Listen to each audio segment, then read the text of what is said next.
Una ordalía es, según la RAE, una prueba ritual usada en la Europa medieval y en ciertas sociedades para averiguar la culpabilidad o inocencia de una persona acusada, y una de cuyas formas es el juicio de Dios. Dentro de las ordalías más populares de esta época nos encontramos con la prueba caldaria, que consistía en sumergir a un individuo en agua hirviendo, o la prueba del hierro candente, que consistía en posar un pedazo de hierro al rojo vivo sobre la piel de un individuo. Si este individuo trascendía esa prueba, lograba superarla o incluso lograba simplemente sobrevivir a ella, era juzgado como inocente de la acusación que se le hacía. La palabra ordalía en términos más cotidianos ha pasado a significar algo como una situación bastante penosa, bastante desagradable, por la que pasa cualquier sujeto, cualquier individuo. Pero bueno, ¿qué tiene que ver esto con la psicoterapia? ¿Me creerías si te dijera que hay una técnica de psicoterapia que consiste en hacer pasar a los pacientes por situaciones altamente desagradables con el objetivo de que tengan un cambio para su bienestar? Pues quédate en este video porque hablaremos de la terapia de ordalía de Jay Haley.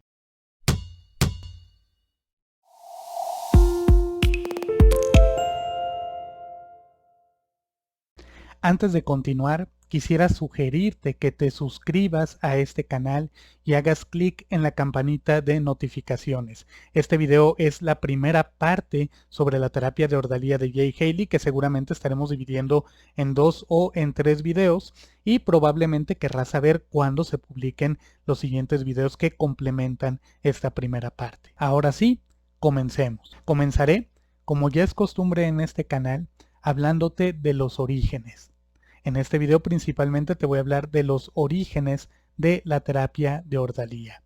¿Cómo nació? Jay Haley, en su libro Terapia de Ordalía de 1984, cuenta que a su consulta, cuando recién estaba abriendo su primer consultorio, llegó a terapia un abogado. El problema que tenía este abogado era que no podía dormir de noche. El problema se estaba tornando ya grave porque solía quedarse dormido en las salas de los tribunales, y eso iba a hacer eventualmente que le costara la carrera. Por esta razón, llegó a terapia con Jay Haley para que le tratara el insomnio a través de la hipnosis. Jay Haley para este entonces ya sabía algo de hipnoterapia.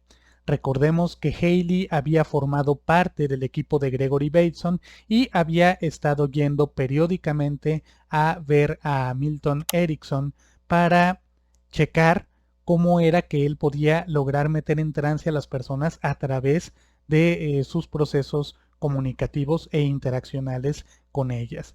Por esta razón, Jay Haley ya estaba de alguna manera versado en hipnosis porque había estudiado precisamente sobre este tema con Milton Erickson, que era el mejor en el campo en ese momento. Así que el médico fue con Jay Haley en busca de hipnosis. Sin embargo, Haley cuenta que este abogado no era un buen sujeto hipnótico. Inmediatamente empezaba a caer en trance, se sobresaltaba y se despertaba completamente espabilado, impidiendo con esto darle continuidad al procedimiento hipnoterapéutico. De esta manera, Haley decidió intentar hacer tratamiento con él, pero de otra forma. Lo que hizo Haley con este abogado fue lo siguiente. Le propuso que antes de ir a dormir, creara una situación agradable con su esposa, por ejemplo, que ésta le ayudara trayéndole un vaso de leche caliente como solía hacerlo anteriormente, que se pusiera la pijama, que se pusiera confortable, pero que ya al momento de estar acostado debía comenzar a pensar en las peores cosas que pudieran ocurrirle o en las peores cosas que pudiera hacer, ya sea imaginariamente o en la realidad. Para ir practicando, Haley le pidió que comenzara a pensar ahí mismo dentro del consultorio en algunas de estas cosas. Sin embargo, el paciente le respondió que no podía, que le era imposible.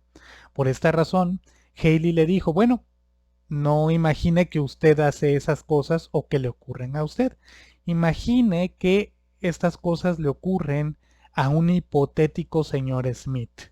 De esta forma generó un proceso disociativo para poder darle la posibilidad al paciente de que pudiera llevar a cabo el proceso de imaginar cosas horribles. De esta manera comenzó a pensar en cosas horribles como el asesinato, como herir a otras personas, etc. Así que una vez que el abogado pudo haber imaginado estas cosas, Jay Haley le dijo: muy bien, esta noche usted se acostará a dormir e intentará dormir de manera normal, pero al intentar conciliar el sueño deberá usted repasar este tipo de cosas horribles de manera deliberada. El caso es que el señor llegó a su casa y se durmió inmediatamente.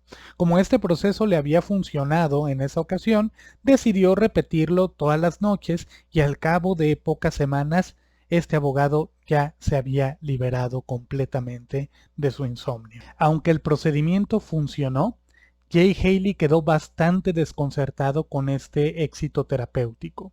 Resulta que el cambio en la persona no fue producto del insight ni de nada parecido. Tampoco había alguna teoría en ese entonces que explicara el cambio a través de este tipo de directivas, de este tipo de tareas, de este tipo de actividades que las personas llevaran a cabo.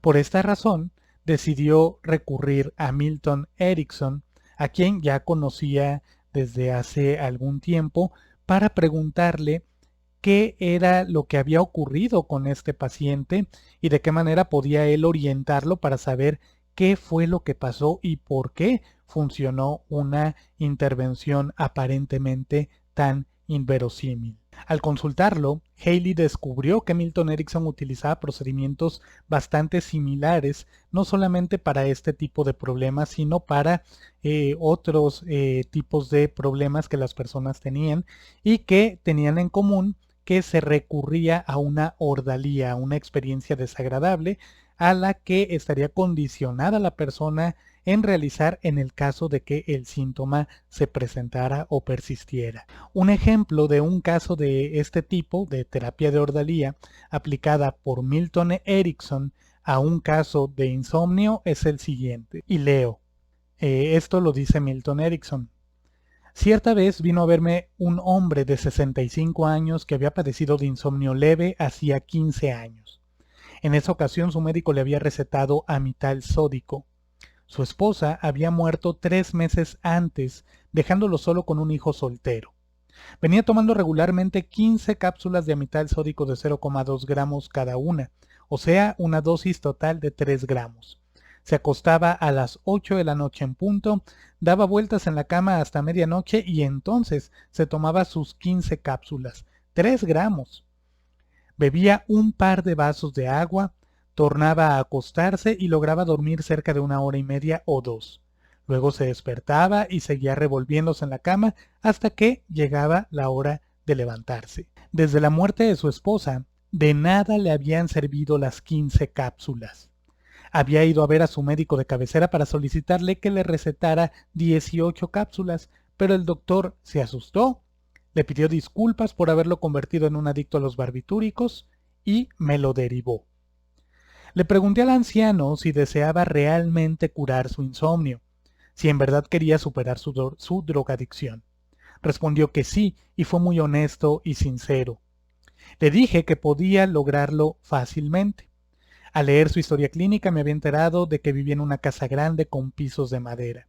La preparación de las comidas y el lavado de la vajilla corrían casi totalmente por su cuenta, en tanto que el hijo se encargaba de los demás quehaceres domésticos, especialmente de encerar los pisos, tarea que el viejo detestaba. Odiaba el olor a cera para pisos. En cambio, al hijo no le molestaba. Le dije entonces que podía curarlo y que le costaría a lo sumo 8 horas de sueño. El precio sería insignificante. ¿Daría de buena gana 8 horas de sueño a cambio de curar su insomnio? El sexagenario me prometió que lo haría. Le advertí que eso significaría hacer un trabajo y él convino en poder cumplirlo. Le expliqué que esa noche a las 20 en punto, a las 8 de la noche en punto, en vez de acostarse debería buscar la lata de cera para pisos y algunos trapos. Solo le costará 1 hora y media de sueño o, cuando mucho, 2. Empiece a lustrar esos pisos. Odiará la tarea y me odiará a mí. No pensará bien de mí en tanto las horas vayan pasando tediosamente, pero lustrará esos pisos de madera toda la noche y a la mañana siguiente a las 8 en punto se marchará a su trabajo. Deje de lustrar los pisos a las 7 de la mañana. Así tendrá una hora entera para levantarse. La noche siguiente, a las 8 en punto, 8 de la noche en punto, dispóngase a encerar, porque tendrá que lustrar nuevamente todos esos pisos y no le gustará, pero a lo sumo perderá 2 horas de sueño. La tercera noche haga lo mismo y la cuarta también. El señor lustró esos pisos la primera noche, la segunda y la tercera. La cuarta noche se dijo: estoy cansado de cumplir las órdenes de ese psiquiatra loco, pero de todos modos tendría que hacerlo. Había perdido ya 6 horas de sueño y en verdad le quedaban 2 más por perder antes de que yo lo curara. Entonces reflexionó: creo que me acostaré en la cama y descansaré la vista durante media hora. Se quedó dormido y se despertó a las 7 en punto de la mañana siguiente. Esa noche se vio ante un dilema. ¿Debería irse a la cama cuando aún me adeudaba 2 horas de sueño? Llegó a un compromiso. A las 8 de la noche se prepararía para acostarse y buscaría la cera y los trapos de lustrar. Si podía leer la hora de 8:15 de la noche en el reloj, entonces se levantaría y lustraría los pisos durante la noche entera. Un año después me dijo que había dormido todas las noches. En verdad, me confesó: ¿sabe usted? No me atrevo a padecer insomnio. Miro ese reloj y me digo que si dentro de 15 minutos estoy despierto, tendré que lustrar los pisos toda la noche. Y hablo en serio. El viejo haría cualquier cosa hasta dormir, con tal de no lustrar esos malditos pisos. Y bueno, aquí termina el relato de Milton Erickson con respecto a este caso de insomnio. De esta manera, Haley, cuando el doctor Erickson le reportó este caso, descubrió que él había aplicado un procedimiento idéntico o muy parecido al menos en la forma al que había aplicado el doctor Erickson con el caso del señor que tendría que encerar los pisos. La forma de estas intervenciones es la siguiente: si el síntoma se presenta, entonces el paciente tiene que hacer algo que sea bastante desagradable para él o para ella. Como resultado, si es lo suficientemente desagradable lo que se le pide que haga, el paciente abandonará su síntoma. De esta manera nace la premisa básica de la terapia de ordalía, que Haley describe de la siguiente manera: si hacemos que a una persona le resulte más difícil tener un síntoma que abandonarlo, esa persona renunciará a su síntoma. Partiendo de esta premisa básica, Jay Haley comenzó a darle vueltas, a masticar el tema y desarrolló una técnica, por decirlo menos, aunque él dice que no nada más es una técnica, sino que es una forma de hacer terapia, es una terapia en sí misma, pero además que incluso hasta podría constituir una teoría universal acerca del cambio en los seres humanos, y a la que él le llamó terapia de ordalía. Y bueno, eso es todo por este video. Vamos a hablar de qué es una ordalía, cómo debe aplicarse una ordalía para que su aplicación sea responsable y para que funcione, etcétera, etcétera. Es probable que hasta este punto pienses que una ordalía es una variante de un condicionamiento basado en el castigo de una conducta, y hasta cierto punto lo es, pero es mucho más que eso, va mucho más allá, pero eso seguramente lo vamos a descubrir en los siguientes videos de esta miniserie. Así que nuevamente te invito a suscribirte, a hacerle clic a la campanita para que te llegue la notificación e inmediatamente publiquemos este segundo video sobre este tema. Te deseo que estés muy bien y nos vemos en el siguiente video. Bye.